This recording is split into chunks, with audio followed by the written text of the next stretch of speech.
Welcome back to my channel. My name is Q, and in today's video, I'm going to be talking about things that you can do to prepare for next school year. Alright,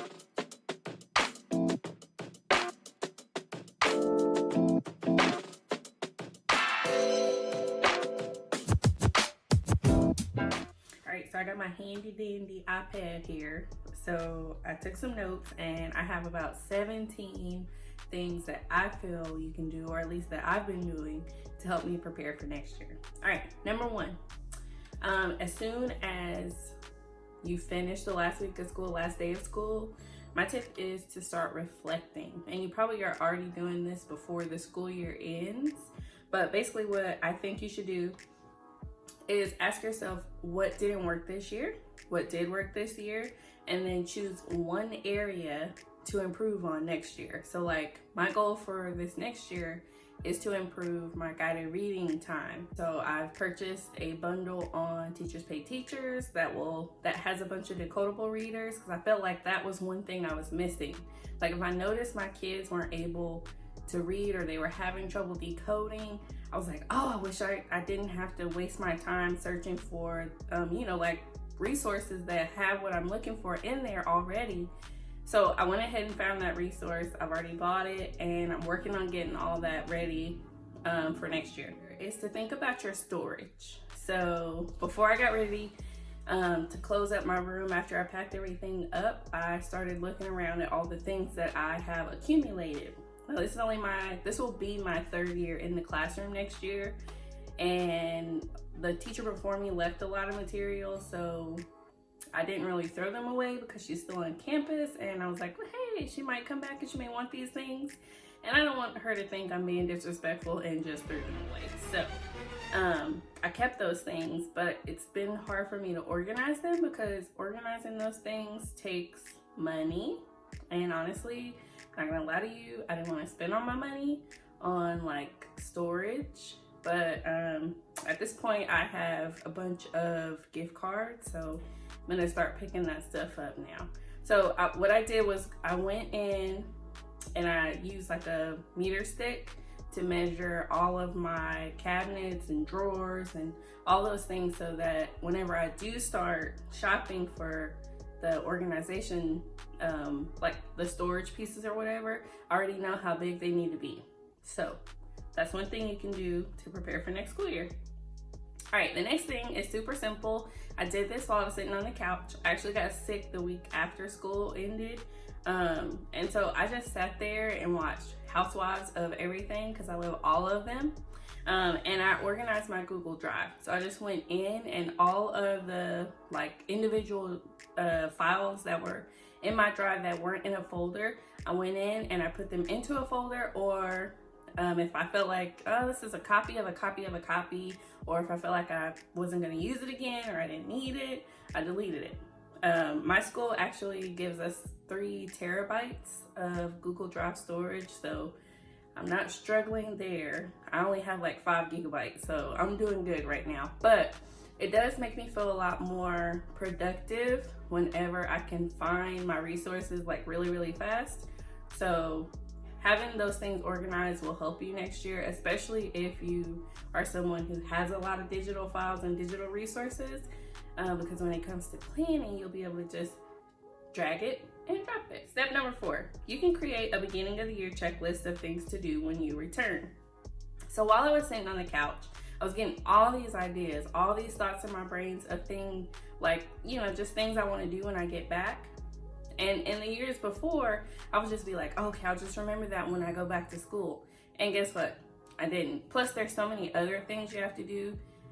It just kind of goes out of your mind. So what I did was I went into a Google Drive, into my Google Drive, created a Google Doc, and then where you can choose bullet points, there's actually an option for like check boxes or whatever to make like a checklist.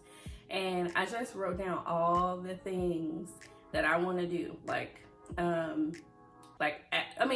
went step by step. So I even did the smallest things. I made a shopping list. I made a list for things I need to do with technology. If I found like some inspiration for my bulletin board outside my room, where the kids will be out in the hallway, I copied and pasted that there so that I have a little bit of inspiration. Just anything that I can think of over summer break that will help me prepare for next year. I went ahead and wrote all of that down so that I can work on that when I get back into school.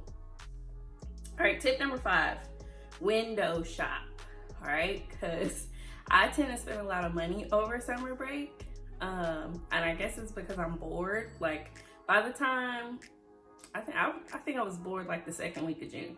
I didn't plan a lot of outings and activities and things because I was planning on having surgery the second week of June, and that didn't happen. But needless to say, window shop, because you can shop for clothes, you can shop for classroom decor, and you can shop for just different resources like on Teachers Pay Teachers or just wherever. So what I did was I went and I added a lot of things to my Amazon wish list.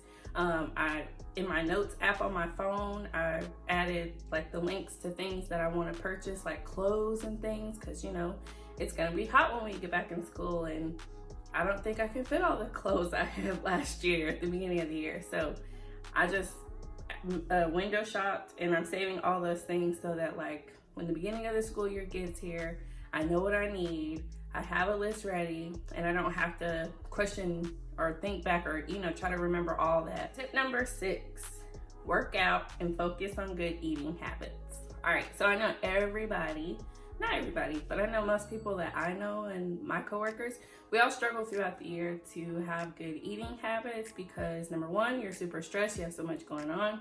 And then number 2, you just don't want to do it. Like, I know I don't. Like during the school year, when I get off, I don't want to cook, and I don't want to have to worry about, cleaning up after I cook. So I always just stop and get something. And that thing that I get is never healthy. It's never good for me.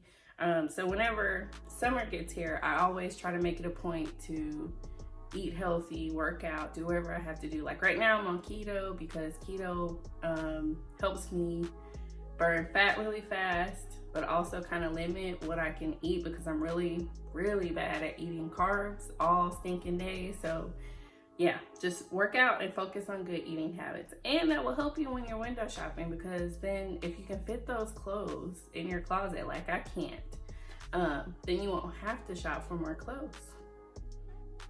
All right, tip number 7, email templates. I just figured this out last year that I was wasting my time recreating emails every single month, every single week, every single year. So what I did was I took those emails that I was sending constantly or on a consistent basis, and I put them into a Google Drive folder, and I made them into a Google Doc, and I just saved them that way so I can just copy, paste, and change the information that needs to be changed. And I think that's gonna save so much time. And you may be like, well, what kind of email templates are you talking about? Things like birthdays. We celebrate birthdays in my classroom, and I let the parents know how many kids are in my classroom. I let them know the options, because some parents want to celebrate their child's birthday by sending treats, or I have an option for the child to be able to get something out of the treasure box, and another option is just like nothing. They don't want to celebrate their child at all, which I can understand. So I send that out once a month, and I ask them to let me know, if they want to celebrate, what day works best for them. So that's something that I don't want to have to think about. I can just copy, paste it, and then change the subject line to whatever month it is, to say like February birthdays. Another email template that I have is like, last year I was sending a weekly email to just let parents know everything that's going on in the classroom. So I might have like a change where I'm like, hey guys, this Thursday, kids are allowed to wear pajamas. Or I might say, please bring back your library books. The library is closing down for the book fair, whatever, something like that.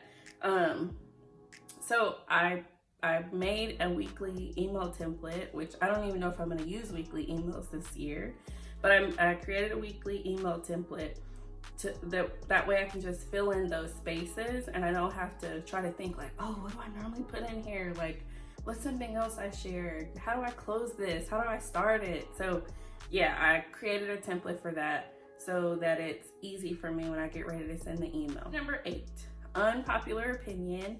I know a lot of people feel like, you're doing too much if you are. But over the summer break, I feel like this is the time when you can actually lesson plan.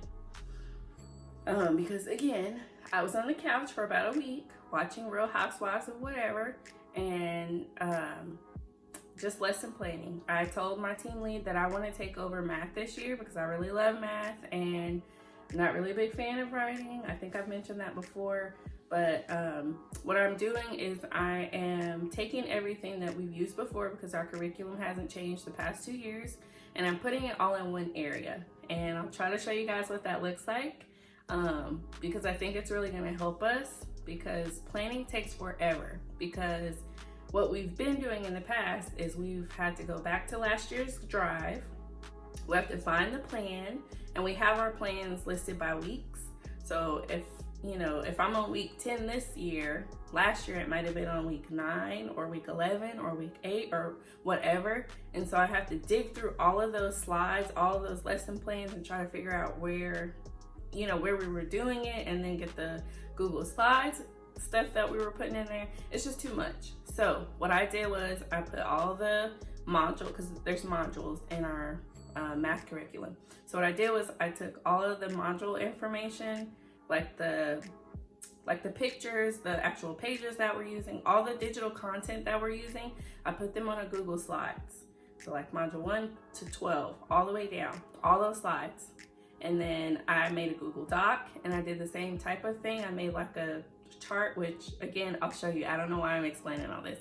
But anyways, I made like a table of contents at the top, and then I just listed all the steps, because we have to submit formal lesson plans. I listed all the steps for that lesson, or each lesson, underneath the lesson title or whatever. So that's an unpopular opinion, but I actually feel like it's something that will help you, because I think it takes up a lot of time during the school year.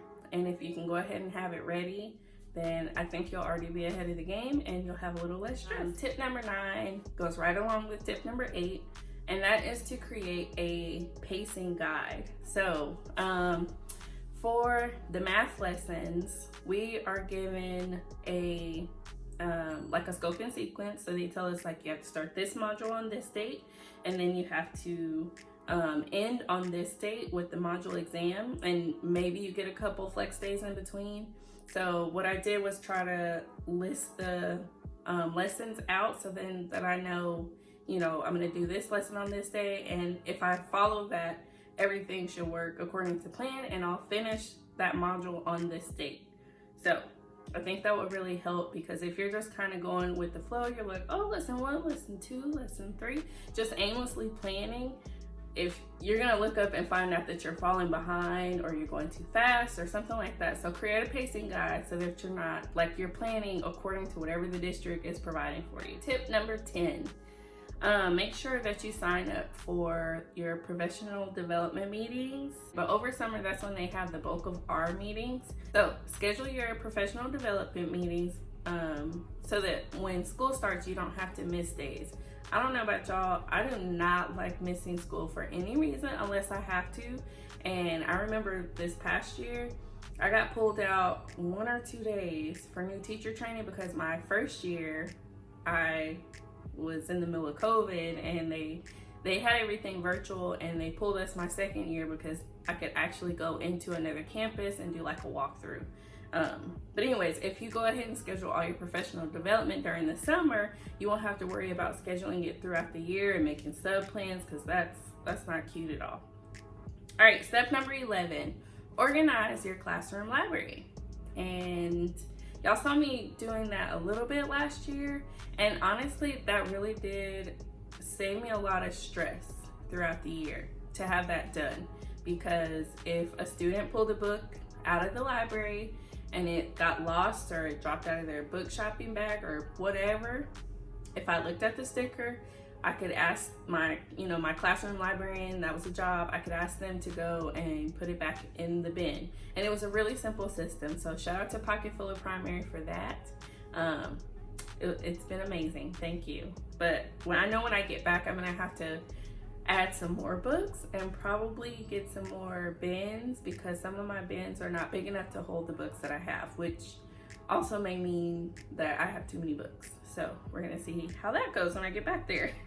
Number 12, update your Amazon wish list. And I think I already talked about this a little bit, but when you get back to school, and you have back to school night or meet the teacher night or whatever it is, it's a good idea to share your Amazon wish list with the parents. I personally feel like it's kind of begging, or at least I did. I felt like sharing your Amazon wish list was kind of like begging, and I didn't really want to do that because I'm like, I'm a little prideful. But I saw my coworker do it, and she had it linked in like a QR code, or she had it printed on something, and she passed it out to the parents, and they were able to purchase a lot of things she needed for her classroom, and they were really happy for it. I mean, she was really happy about it, and they were happy to help. So that could be something you can do, because you don't need to spend all your money. That's not fair to you. And then their kids are in here using these things, and a lot of times people just want to help. So go ahead and update your Amazon wish list. Tip number 13, laminate. Okay, I brought my personal laminator home this year so that I can laminate all the things, because I knew I was going to be revamping some things. I knew I was going to focus on my classroom library. I mean, not my classroom library, my guided reading groups and all those things. And I knew, whatever it was that I was going to purchase or whatever it was I was going to do, I was going to need to have that stuff laminated, because it's going to be used over and over and over again. So just make sure you have your laminator. Make sure you have laminating pouches. Make sure you have a good pair of scissors. All right, tip number 14, prepare your back to school or meet the teacher night materials. So I haven't done that yet, but what I did was put all those materials into a folder. So I went back to my email from last year from my team and all the things we talked about, and I just kind of put them all into one place, so that you have the station tags, the Google slideshow, whatever it is that you're going to use. Go ahead and get it ready. Go ahead and start thinking about that, because last year was my first back to school, or my first meet the teacher night, and I literally did not know what to do, and everybody was so busy setting up their classroom, because we got in there at the last minute, and I didn't really get to ask anyone. I didn't have any stations ready, and the thing, my classroom theme is black and white, but my team lead had this burlap or whatever kind of theme stations or whatever, and she was like, here you go, just use this or whatever, and I was like, this doesn't really match. And it's not a big deal, I still used it, but I was like, no, next year I'm gonna make sure I'm prepared, and I'll have stuff ready for me, and I won't have to worry about borrowing from anybody else. So just go ahead and get that stuff ready so you don't have to worry about it. I know last year we gave out a little treat. It was like a little pack of Skittles, and it had a little tag, I don't even remember, but it was something cute. You just punch a hole in it or tape it on there with some ribbon, and it has a little cute saying can't wait to see you, or whatever, Skittles, or some kind of little cute saying. But have all that stuff ready, or at least have an idea of what you want to do, so that you don't have to focus on all of those things when you get back to the school. All right, tip number 15.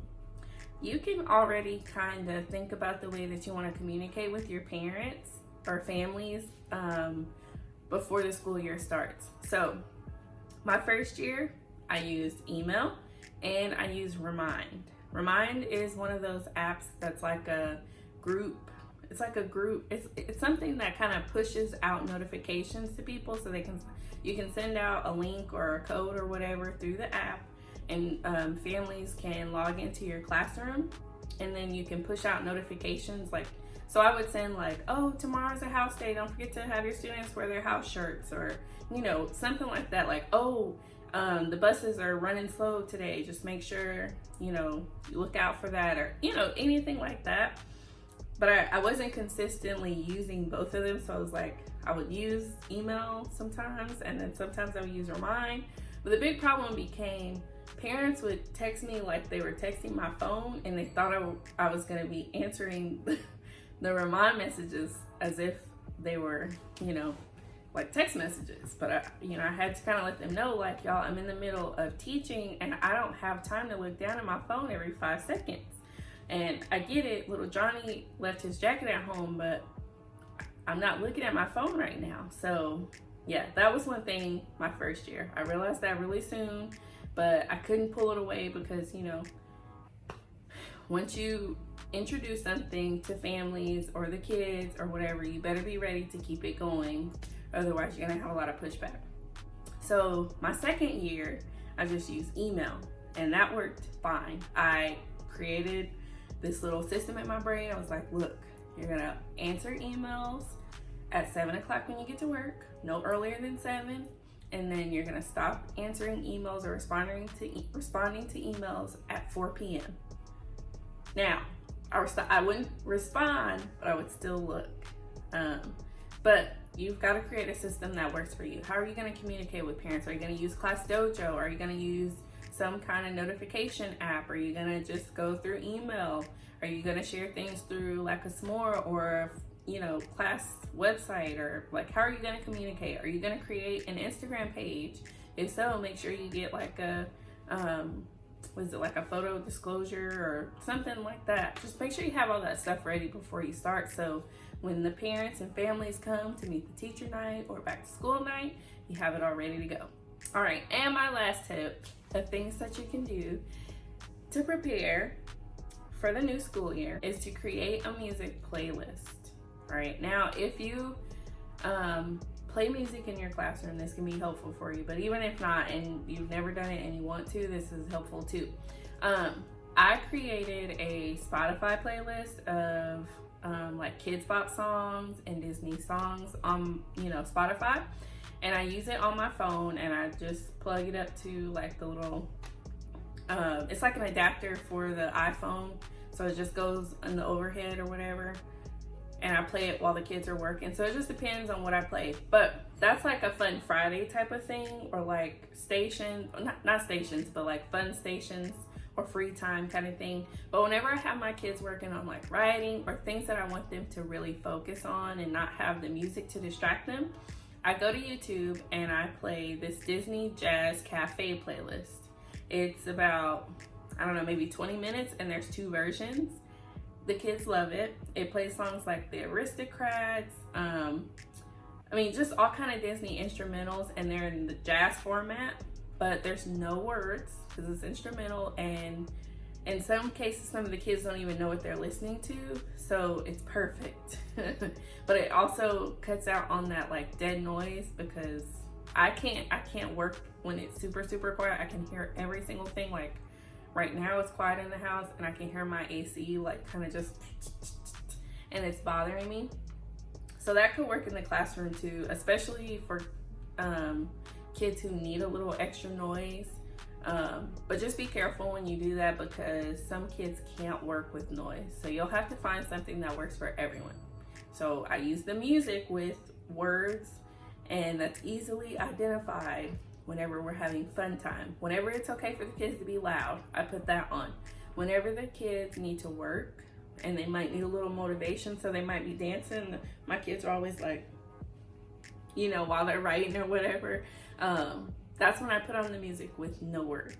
So instrumental when they really need to focus, and music with words whenever they can do whatever they need to. So those are my tips on how you can prepare for next school year. I hope this is really helpful. I hope you guys are having a super fun summer and you're ready for back to school night. Yeah. Anyways, give me a thumbs up if you like this video. Leave a comment down below if you have any questions or any suggestions for a next video. Bye.